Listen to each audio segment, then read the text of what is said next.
आज हम exercise 10.2 discuss कर रहे हैं। एक्सरसाइज 10.2 डिस्कस करने से पहले हम कुछ फार्मूलाज, कुछ बेसिक कंसेप्ट जो कि इस एक्सरसाइज में यूज़ किए जाने हैं उसको डिस्कस कर लेते हैं। तो सबसे पहले आपको जो इस एक्सरसाइज में आपको जो सीखना है वो आपको सीखना है इक्वेशन ऑफ लाइन। वो आपको सीखना है इक्वेशन ऑफ लाइन। ठीक है, तो इक्वेशन ऑफ लाइन में हम क्या क्या चीज़ सीखेंगे वो मैं आपको बता रहा हूँ। पहला हम चीज़ सीखेंगे, अगर आपको क्वेश्चन के अंदर एक्स इंटरसेप्ट फॉर्म गिवन है, अगर क्वेश्चन के अंदर एक्स इंटरसेप्ट फॉर्म के बारे में बात किया गया है, क्या मतलब, अगर कोई लाइन एक्स एक्सिस को कट करते हुए जाती है तो उसका मतलब होता है एक्स इंटरसेप्ट फॉर्म। ठीक है ना। तो इस पॉइंट को हम नाम क्या लिखेंगे, जैसा एनसीईआरटी में गिवन है उसी तरीके से इसको नाम लिखेंगे। तो इसका नाम हमने D,0 लिया है। ठीक है ना। वैसे तो हम A,0 भी ले सकते थे, लेकिन एनसीईआरटी में इंटरसेप्ट फॉर्म जो है वो D,0 के बेस पर लिया गया है। तो इंटरसेप्ट फॉर्म की इक्वेशन जो होती है वो होती है y इज़ इक्वल टू में m x माइनस डी। ये आपकी इंटरसेप्ट फॉर्म की इक्वेशन होती है। ठीक है। सेकंड, अगर मैं आपसे कहूँ y इंटरसेप्ट फॉर्म क्या होता है, तो जो y इंटरसेप्ट फॉर्म होता है वो लाइन जो y एक्सिस को कट करते हुए जाती है। एक लाइन जो y एक्सिस को कट करते हुए जाती है उसको हम कहते हैं y इंटरसेप्ट फॉर्म, और इसकी इक्वेशन होती है y is equal to m x plus c. ठीक है। तो जो ये पॉइंट होगा वो होगा 0 और C। ठीक है ना। मैंने D0 लिया क्योंकि एनसीईआरटी में D0 है, इसलिए मैं D0 करके क्वेश्चन को कर रहा हूँ। और यहाँ पर मैंने 0 और C लिया है क्योंकि एनसीईआरटी में 0 और C मेंशन है ये पॉइंट। ठीक है ना। तो जब भी आपको एक्स इंटरसेप्ट फॉर्म गिवन होगा तब आप y is equal to m x minus t करेंगे, और जब भी आपको y इंटरसेप्ट फॉर्म गिवन होगा तब आप इक्वेशन लिखेंगे y is equal to m x plus सी।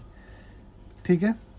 और इक्वेशन ऑफ लाइन जो होती है, इक्वेशन ऑफ लाइन, अब ध्यान रखना, इक्वेशन ऑफ लाइन क्या होती है, इसको मैं दो कैटेगरी में डिवाइड करता हूँ। If one point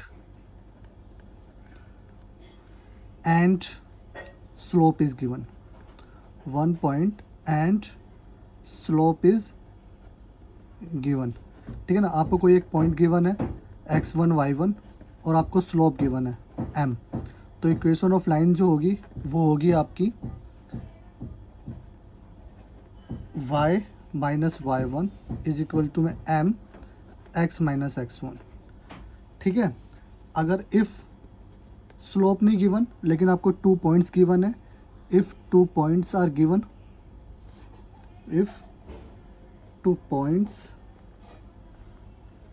are given, suppose कि हमने x1 y1 एक पॉइंट आपको गिवन है और एक पॉइंट आपको गिवन है x2 y2।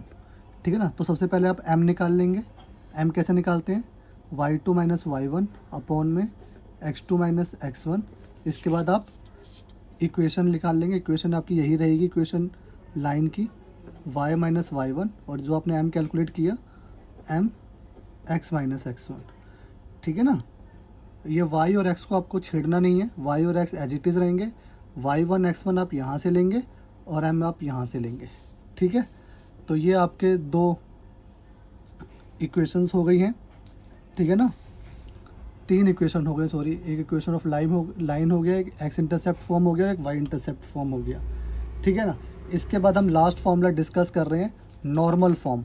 जैसे इंटरसेप्ट फॉर्म होता है, वाई इंटरसेप्ट फॉर्म होता है, एक होता है नॉर्मल फॉर्म।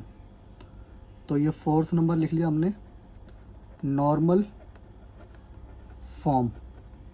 ठीक है। तो नॉर्मल फॉर्म जो होता है ना, वो क्या होता है वो हम डिस्कस कर रहे हैं। नॉर्मल फॉर्म की इक्वेशन होती है x cos theta plus y sine theta is equal to में पी। ठीक है, पी क्या है? पी आपका है परपेंडिकुलर डिस्टेंस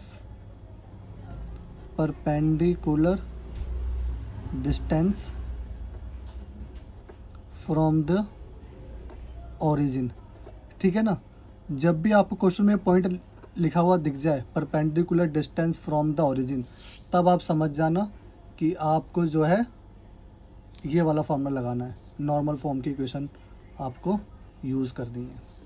ठीक है ना, तो एक इक्वेशन ये, एक इक्वेशन ये, ठीक है ना, एक आपकी इक्वेशन ये, ठीक है, और आपकी एक इक्वेशन ये आपको याद रखना है। ठीक है, जो कि आपके लिए हेल्पफुल रहे।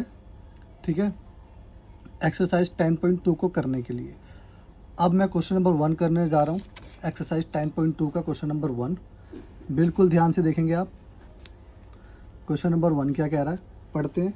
क्या write the equation for x and y axis. वो कह रहा है इक्वेशन ऑफ एक्स एक्सिस लिखो, इक्वेशन ऑफ एक्स एक्सिस ये आपको बतानी है, और इक्वेशन ऑफ वाई एक्सिस। तो बेटा इक्वेशन की बात करें ना तो एक्स एक्सिस में क्या होता है, वाई इज इक्वल टू 0 होता है। ठीक है ना, वाई इज इक्वल टू 0 ये इक्वेशन बन गई, और वाई एक्सिस में एक्स इज इक्वल टू 0 होता है। ठीक है ना, तो ये आपका दोनों आंसर है। ये बन गई आपकी equation of x axis, equation of y axis. आप इसको ध्यान भी रखिएगा। क्वेश्चन नंबर 2 को सॉल्व करते हैं। क्वेश्चन नंबर 2 है आपको एक पासिंग थ्रू पॉइंट्स गिवन है और आपको स्लोप गिवन है। आपको एक पासिंग थ्रू पॉइंट गिवन है, पासिंग थ्रू पॉइंट गिवन है जो कि है -4,3, और आपको स्लोप गिवन है। स्लोप को हम क्या लिखते हैं, m लिखते हैं ना। ये आपको गिवन है 1/2। तो बोला है इक्वेशन ऑफ लाइन बनानी है आपको। ठीक है ना, इक्वेशन ऑफ लाइन आपको बतानी है। तो इक्वेशन ऑफ लाइन क्या होती है भाई, इक्वेशन ऑफ लाइन मैंने आपको बताया था पीछे, आपकी होती है equation of line y minus y1 is equal to में m x माइनस x1। ठीक है ना, तो ये x1 है और ये y1 है। तो y क्या है आपका, y है, y माइनस 3, m क्या था आपका 1/2, एंड x माइनस और -4 तो प्लस हो जाएगा। ठीक है ना, तो ये आपकी क्या हो गई, इक्वेशन हो गई। इसको चाहो तो आप सिंप्लीफाई भी कर सकते हो। ठीक है ना, इसको आप सिंप्लीफाई करेंगे तो क्या आएगा आपका x minus 2y plus 10 is equal to 0। ठीक है, तो ये आपका आंसर है। आई होप आपको क्वेश्चन नंबर 2 भी समझ में आ गया होगा। क्वेश्चन नंबर 3 की तरफ मूव होते हैं। क्वेश्चन नंबर 3 क्या कह रहा है आपको, पासिंग थ्रू पॉइंट गिवन आपको 0 0 और स्लोप आपको m गिवन है। ठीक है ना, तो पासिंग थ्रू पॉइंट गिवन है आपको, पासिंग थ्रू पॉइंट जो है वो आपको 0 और 0 गिवन है, और स्लोप आपको बोले तो m जो है वो m ही है, m जो है वो आपको m ही गिवन है। ठीक है ना, अब इक्वेशन ऑफ लाइन बनानी है आपको। तो क्या होती है y minus y1 is equal to m x minus x1। तो y माइनस 0, m आपका m ही है, x माइनस 0, तो y इज इक्वल टू में mx। ये आपकी इक्वेशन हो गई और यही आपका आंसर हो गया। ठीक है, अब हम क्वेश्चन नंबर 4 की तरफ मूव करते हैं। क्वेश्चन नंबर 4 देखिएगा आप। ठीक है, क्वेश्चन नंबर 4 कर रहे हैं हम। तो क्वेश्चन नंबर जो 4 है वो क्या कह रहा है, कह रहा है पासिंग थ्रू पॉइंट गिवन है आपको 2,2√3 and incline with the x axis and एक एंगल गिवन है। ठीक है, एक आपको पासिंग थ्रू पॉइंट गिवन है। तो पासिंग थ्रू पॉइंट गिवन है आपको, कितना गिवन है वो 2,2√3, ये आपका x1 और ये आपका y1 हो गया, और आपको एंगल गिवन है। ठीक है ना, एंगल गिवन है मतलब थीटा गिवन है आपको कितना 75 डिग्री। ठीक है ना, अच्छा तो जब भी थीटा की बात होती है, जब भी एंगल की बात होती है, तो समझ लो ये 1075 गिवन है। क्या गिवन है 1075, और 10 क्या होता है, ये क्या होता है, ये भी हमारी स्लोप होती है ना। मैंने आपको 10.1 के इंट्रोडक्शन में बताया था ना, स्लोप को आप tan थीटा से, m से और dy/dx से रिप्रेजेंट कर सकते हैं। तो ये हमारा कुछ नहीं है, हमारा m ही है, मतलब ये आपकी स्लोप है। स्लोप आपको गिवन है 1075, ठीक है ना।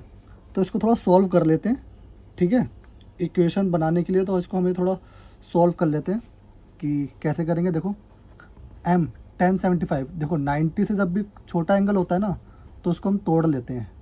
तो 45 + 30 में तोड़ लिया हमने, ठीक है ना। तो tan a + b का हमने फॉर्मूला लगा दिया। तो tan a + b का फॉर्मूला क्या होता है, tan a tan b, tan a + tan b 1 - tan a into में tan b, ठीक है, ये फार्मूला होता है। तो m = में क्या हो गया, ये 1 हो गया, और ये प्लस में कितना हो गया 1/√3, और ये आपका हो गया 1 - 1/√3 इंटू 1, ठीक है। इसको आप सॉल्व करेंगे एलसीएम वगैरह लेकर, तो 3 + √3 + 1, और ये हो जाएगा √3 - 1, ठीक है ना। और बाकी √3 से √3 कैंसिल हो जाएगा, ठीक है ना। इसको आप सॉल्व करेंगे ना एलसीएम लेकर, तो आपका ये m की वैल्यू आ गई, ठीक है ना। अब हमारे पास m की वैल्यू आ गई और हमें x1 y1 भी गिवन है। अब हम क्या निकाल लेंगे, इक्वेशन निकाल लेंगे। इक्वेशन क्या होती है, y - y1 m x - x1 y1 कितना था, y1 था 2√3, m कितना था √3 + 1 अपॉन √3 - 1 x माइनस में 2, ठीक है ना। अब इसको थोड़ा सिंप्लीफाई करते हैं, इसकी मल्टीप्लाई इससे करते हैं और इसकी मल्टीप्लाई इससे करते हैं, ठीक है ना। तो ये हो जाएगा आपका y - 2√3 √3 - 1 = में √3 + 1 और x - 2, ठीक है। ये आपका हो गया। अब एक बार y की सबसे मल्टीप्लाई और इसकी सबसे मल्टीप्लाई, तो y को मैं इनसे मल्टीप्लाई करूँगा, तो इसको आपको ऐसे लिख देना है √3 - 1 y, ठीक है। फिर माइनस को 2√3 को उससे करूँगा, तो ये हो जाएगा आपका -6, और ये हो जाएगा आपका प्लस का 2√3। सिमिलरली इसको मैं इससे मल्टीप्लाई, x को इस पूरी टर्म से मल्टीप्लाई करना है, तो ये हो गया आपका √3 + 1 और ये x, ये माइनस में इसको करोगे आप 2√3 और ये हो जाएगा -2, ठीक है। जब आपको इस पूरे को आप सिंप्लीफाई करेंगे ना, तो ध्यान रखना ये वाली टर्म और ये वाली टर्म, इसको आप एक साथ लिख लेंगे। तो √3 - 1 y, ये इसके पास जाएगा तो माइनस का बन जाएगा, √3 + 1 और ये x, ठीक है। और जब आप इसको सॉल्व करेंगे, किसको, मैं यहाँ पे लिख लेता हूँ, आपको मैं सॉल्व करके दिखा देता हूँ। तो ये हो जाएगा आपका, ये -6 था, प्लस का 2√3 था, ये भी प्लस का 2√3 हो गया, और ये प्लस का 2 हो गया, ठीक है ना। तो अब इसको सॉल्व करना है, तो ये आपका हो जाएगा √3 - 1 y √3 + 1 x, ये हो गया -4 और 2 4 √3, ठीक है ना। तो ये हो जाएगा आपका -4 प्लस में 4 √3। अब इसमें से आप चाहो तो कॉमन भी ले सकते हो, या फिर आप अपने आंसर को यहीं भी छोड़ सकते हो, ठीक है। तो इसमें से मैं चाहूँ तो कॉमन भी ले सकता हूँ, वो मैं आपको दिखा देता हूँ कैसे।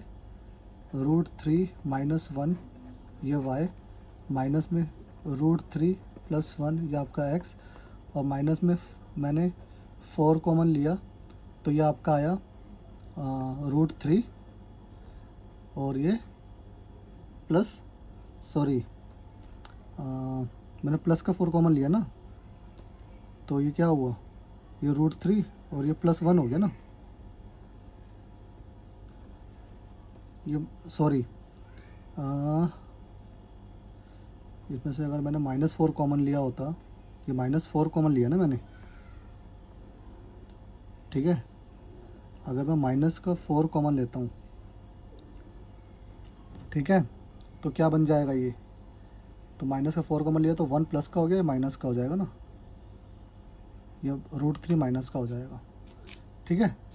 तो आपको जैसे मर्जी कॉमन लेकर, आप चाहे आप प्लस का 4 कॉमन ले सकते हैं। जब आप प्लस का 4 कॉमन लेंगे ना, तो ये जो है प्लस का रहेगा और ये माइनस का हो जाएगा, ठीक है। तो आप चाहे माइनस का 4 कॉमन लीजिए, चाहे प्लस का 4 कॉमन लीजिए, बात आपकी मर्ज़ी है। तो ये आपका आंसर हो गया। ठीक है, आई होप आपको ये क्वेश्चन जो है वो समझ में आ गया होगा अच्छे से। अब क्वेश्चन नंबर 5 की तरफ मूव होते हैं। क्वेश्चन नंबर 5 को देख लेते हैं। क्वेश्चन नंबर 5 क्या कह रहा है आपका? वेरी इजी क्वेश्चन है क्वेश्चन नंबर 5। क्वेश्चन नंबर 5 है आपका, intersecting the x axis at a distance 3 units of to the left of the origin with slope -2। ठीक है ना, वो कह रहा है, एक आपको डायग्राम रफ में दिखा देते हैं। ठीक है ना, वो कह रहा है एक लाइन जो है वो ओरिजिन की लेफ़्ट में एक्स एक्सिस को कट करते हुए जा रही है। ठीक है ना, और जो एक्सिस को कट कर रही है ना, तो क्या हो जाएगा? तो यहाँ पे क्या लिखते हैं हम?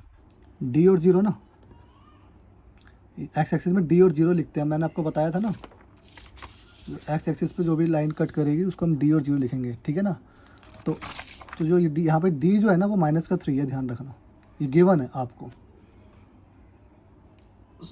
ठीक है ना, डिस्टेंस कितना है? 3 यूनिट्स है ना, तो ये डी जो है गया माइनस का हो गया। ठीक है ना, तो मतलब -3 0 गिवन है आपको, -3 0 गिवन है आपको। कोई दिक्कत? ठीक है, अच्छा आप क्या कह रहे हैं? और स्लोप आपको -2 गिवन है।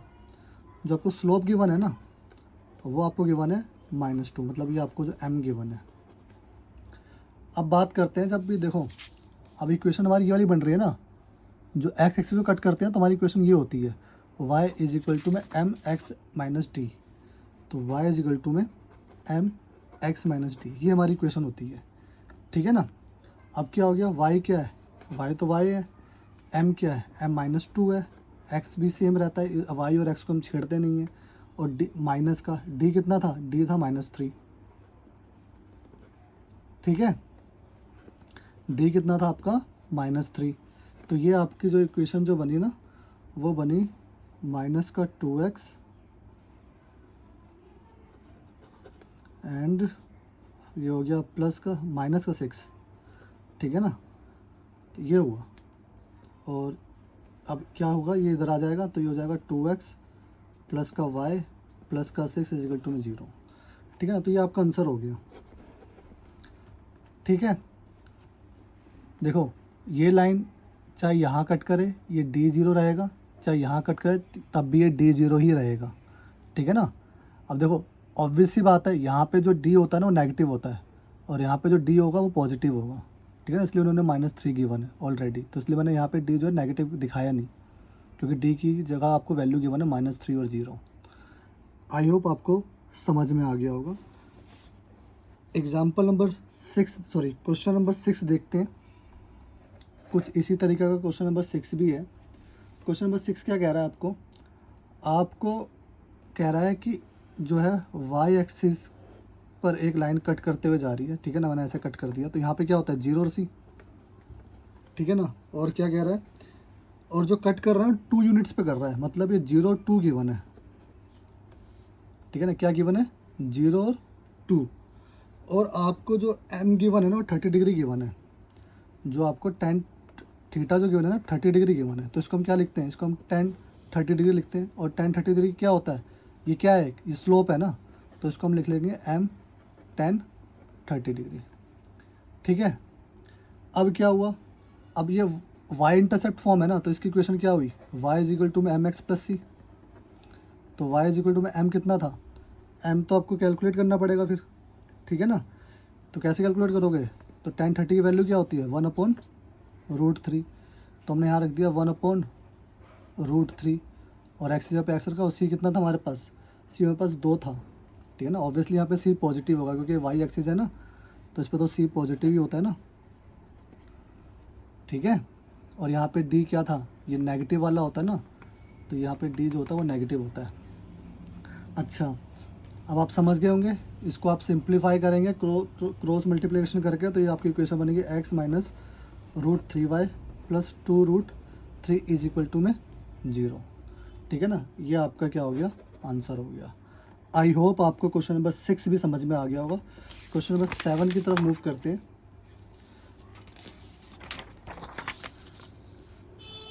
क्वेश्चन नंबर 7 को देख लेते हैं।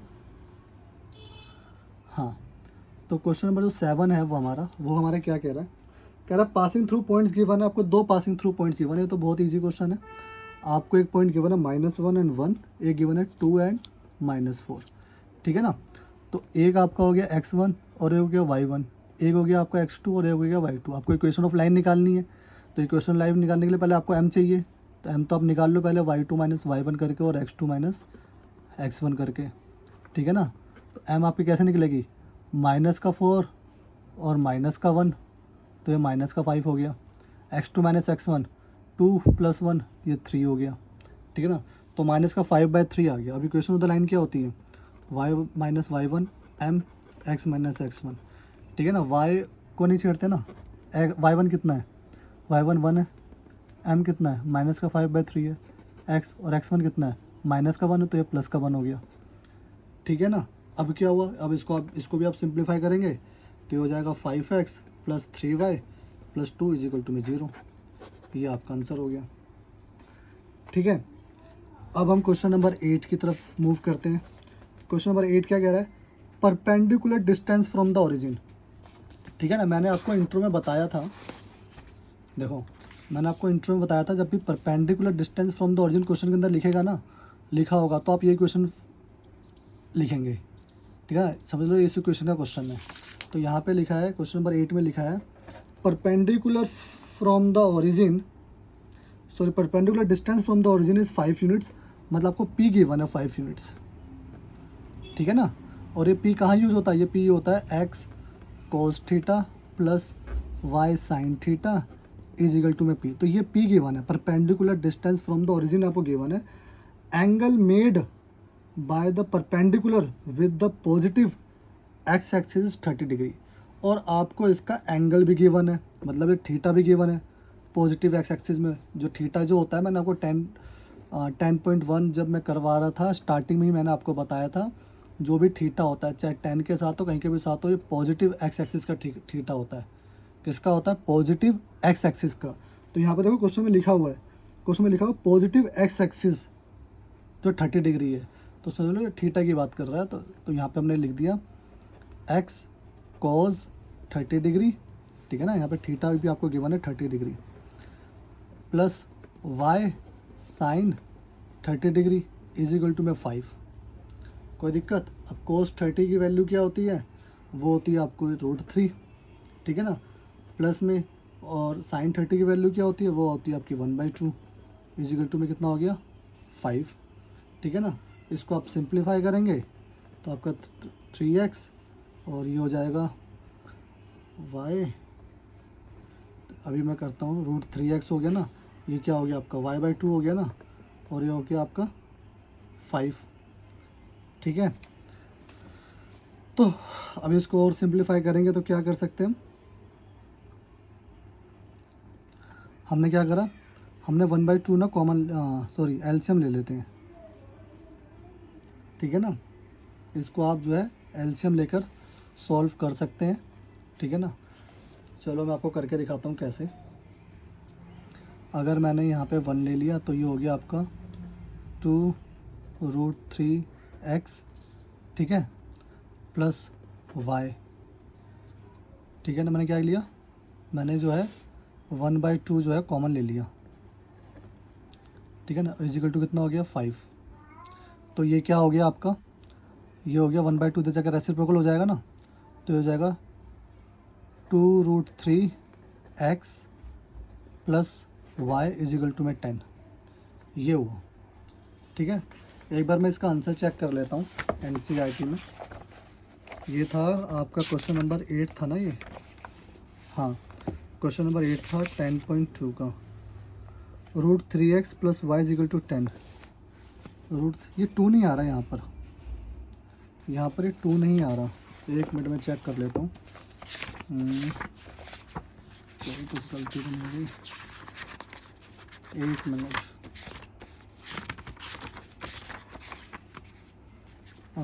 cos 30 डिग्री ना, हाँ तो मेरे से गलती हो गई, यहाँ पर cos 30 डिग्री मैंने यहाँ पे √3 लिख लिया, जो कि होना चाहिए था √3/2, ठीक है ना। यहाँ क्या हो गया 2, तो यहाँ से मैंने 1/2 कॉमन लिया, ठीक है। तो ये हो गया √3x + 5, यहाँ पे 2 नहीं आएगा, ठीक है।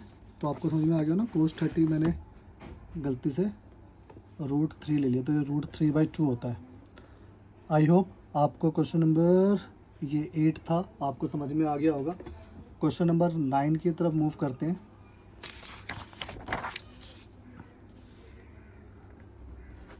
क्वेश्चन नंबर 9 देखते हैं क्या है। एक मिनट, क्वेश्चन नंबर 9 है आपका, हाँ, क्वेश्चन नंबर 9 है आपका, the vertices of triangle PQR के आपके कोऑर्डिनेट्स गिवन है, find equation of the median through the vertex R, ठीक है ना। आपको एक वो गिवन है, PQR गिवन है, ध्यान से देखिएगा, आपको PQR गिवन है,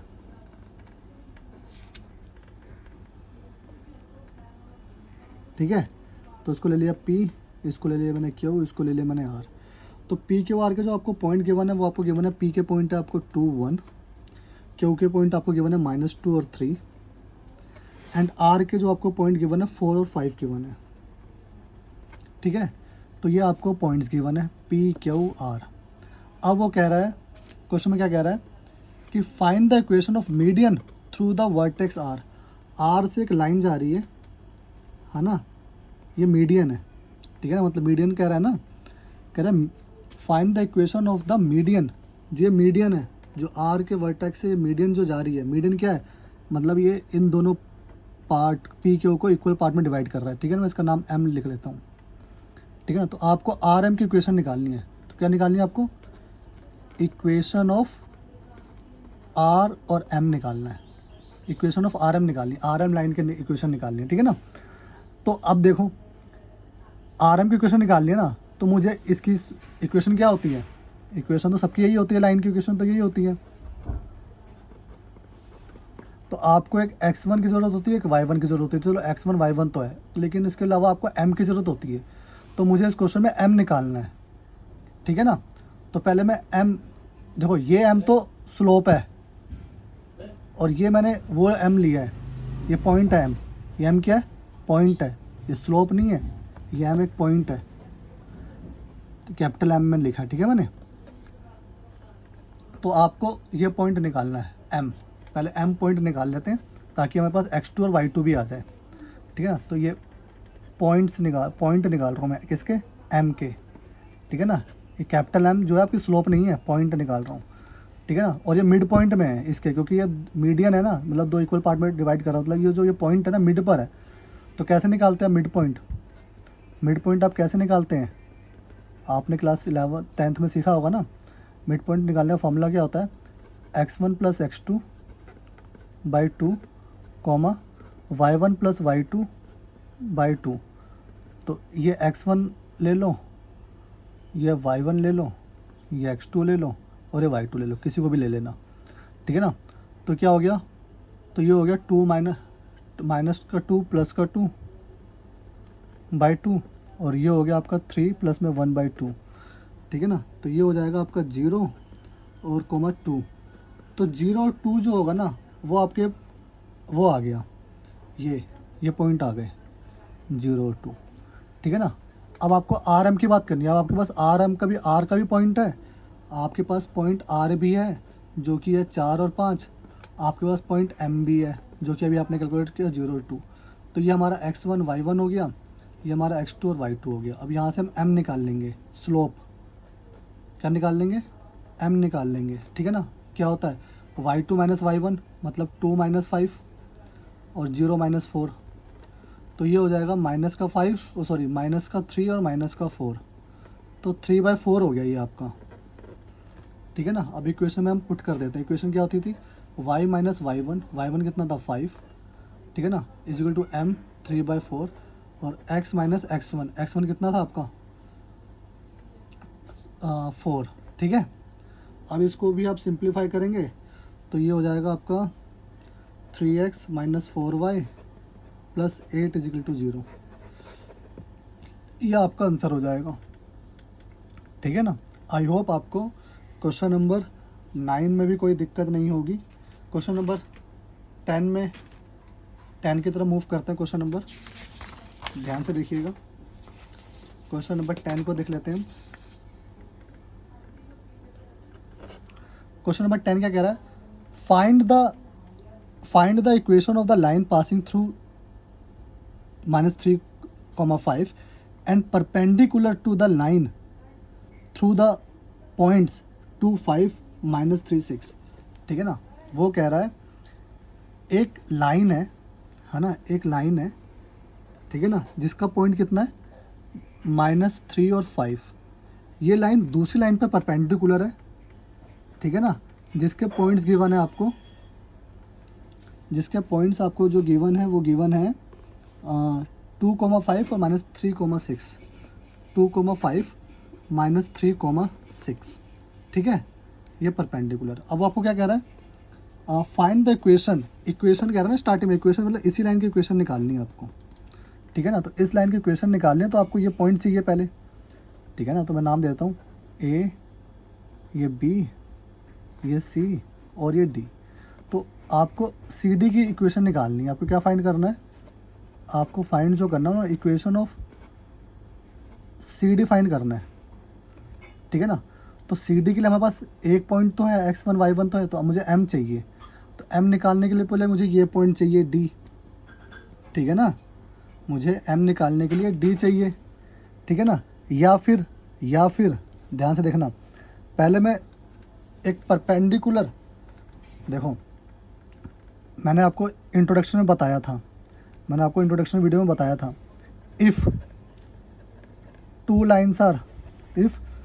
लाइन्स आर परपेंडिकुलर, है ना, तो क्या होता है m1 = m2 -1 के इक्वल होता है, ठीक है ना। तो आप मेरी ना ये बात ज़रा ध्यान से देखना, if two lines are perpendicular then m1 × m2 = -1, ठीक है ना। अब ध्यान से देखना, मुझे ना अगर एक स्लोप मिल जाएगी ना तो मैं इससे दूसरी स्लोप निकाल दूंगा, ठीक है ना। अब देखो कैसे, अगर मैं फाइंड आउट करता हूँ स्लोप ऑफ ए बी, तो स्लोप ऑफ ए बी क्या होगा? y2 - y1 x2 - x1, ठीक है ना। तो स्लोप ऑफ ए बी क्या था? y2 - y1 अपॉन में x2 - x1, ठीक है ना। तो ये x2 है, ये y2 है, ये x1 और ये y1 है। तो क्या हो गया 6 - 5 अपॉन में -3 और -2, तो ये हो गया आपका 1 अपॉन में -5, ठीक है ना, 1 अपॉन में -5 हो गया। अब ये मेरे पास m1 आ गया ना, स्लोप ऑफ ए बी। अब मुझे स्लोप ऑफ सी डी निकालनी है, क्योंकि मुझे इक्वेशन सी डी की चाहिए ना, तो मुझे इसी की स्लोप चाहिए होगी, जिसकी इक्वेशन निकालनी है उसी की स्लोप चाहिए होगी ना। अभी तो मैंने स्लोप ए बी की निकाली है। अब देखो एक फार्मूला होता है m1 × में m2, है ना। मैंने मान लिया सी डी की स्लोप ऑफ सी डी को मैंने यहाँ पे क्या मान लिया m2, ठीक है ना। m2 क्या आपका स्लोप ऑफ सी डी है, स्लोप ऑफ सी डी, और m1 क्या था आपका स्लोप ऑफ ए बी, ठीक है ना। और ये दोनों परपेंडिकुलर है ना, ये दोनों लाइन परपेंडिकुलर तो -1 के इक्वल होगा, क्योंकि मैंने अभी आपको बताया। आपको m1 गिवन है, m1 कितना गिवन नहीं मतलब आपने कैलकुलेट किया है, m1 गिवन था मतलब कैलकुलेट आपने किया 1 अपॉन -5 इंटू में m2 = -1। तो जो m2 निकल कर आएगा वो निकल कर आएगा आपका +5, ठीक है ना। m2 निकल कर आएगा आपका +5। तो आप समझ में आ गया। आपको जब भी परपेंडिकुलर गिवन होगा ना, तो आपको एक स्लोप निकाल लेनी है। जब आप एक स्लोप निकाल लेंगे ना, तो आप उसको यहाँ पुट करेंगे तो आपको दूसरी स्लोप आ जाएगी। या फिर आप क्या कर सकते हैं, देखो या तो आपको ये कैलकुलेशन अगर नहीं करनी, अगर आपको एक स्लोप गिवन है, मान लो 1 अपॉन -5, तो दूसरी स्लोप कैसे निकालते हैं? इसका रेसिप्रोकल कर दो, इसको उल्टा कर दो, रिवर्स कर दो, ठीक है ना, और साइन चेंज कर दो। तो 1/5 को हमने उल्टा करा तो 5 हो गया, और ये जो साइन है माइनस का तो प्लस कर दिया, और प्लस का होगा तो माइनस कर देना। तो देखो 1/5 को मैं रिवर्स कर दूंगा तो 5 हो गया, ठीक है, और साइन चेंज कर दिया मैंने, तो यही आता है, ठीक है ना। जैसे अगर मान लो आपको कोई स्लोप गिवन है 2/3, अगर मुझे इसकी दूसरी स्लोप निकालनी है ना, तो वो निकलेगी -3/2, ठीक है ना। और ये अगर -2/3 होता तो +2/3 3/2 हो जाता है, ठीक है, या तो आप ऐसे निकाल लो या फिर आप डायरेक्ट निकाल लो, ठीक है। अभी क्या हुआ, अब हमारे पास m2 आ गया, अब हमने यहाँ पुट कर देनी है इक्वेशन ऑफ सी डी। तो इक्वेशन सी डी क्या होती है, y minus y one m x minus x one, ठीक है ना। तो ये आपका x1 y1 होगा, तो y minus y one, m कितना था 5, x माइनस में ये प्लस हो जाएगा 3, ठीक है ना। तो ये हो जाएगा आपका y माइनस में 5 और 5x प्लस 3, ठीक है ना। तो ये आपका हो जाएगा जो इक्वेशन जो आपकी बनेगी वो बनेगी 5x माइनस वाई और प्लस का कितना, सॉरी 5x से 15 हो गया ना, प्लस का 20 इज इक्वल टू 0। ये आपका आंसर हो गया, ठीक है। अच्छा, अगर ये डी है ना, अगर ये डी मिड पॉइंट पर होता, सपोज करो ये डी जो है ए बी के मिड पॉइंट पे होता, तो मैं मिड पॉइंट से क्या करता, मैं मिड पॉइंट से डी के पॉइंट्स निकाल लेता, मिड पॉइंट का फार्मूला लगा कर मैं डी के पॉइंट्स निकाल लेता, तब मैं क्या करता, तब भी मैं स्लोप निकाल सकता था y2 माइनस वाई वन और x2 माइनस x1 करके, ठीक है ना। तो ये मिड पॉइंट में तो है ही नहीं है डी, तो हमें तो पता नहीं, फिर डी के कोऑर्डिनेट्स तो हम निकाल नहीं सकते। तो परपेंडिकुलर है तो हमने परपेंडिकुलर का रूल लगाकर हमने डायरेक्ट जो है स्लोप इसका निकाला, ए बी का स्लोप निकाला, और हमने ये फॉर्मूला लगाकर या फिर डायरेक्ट जैसे मैंने अभी आपको बताया आप वैसे भी सॉल्व कर सकते हैं, ठीक है। तो ये हमारा क्वेश्चन नंबर 10 था। आई होप आपको समझ में आ गया होगा। मिलते हैं आपसे नेक्स्ट वीडियो में।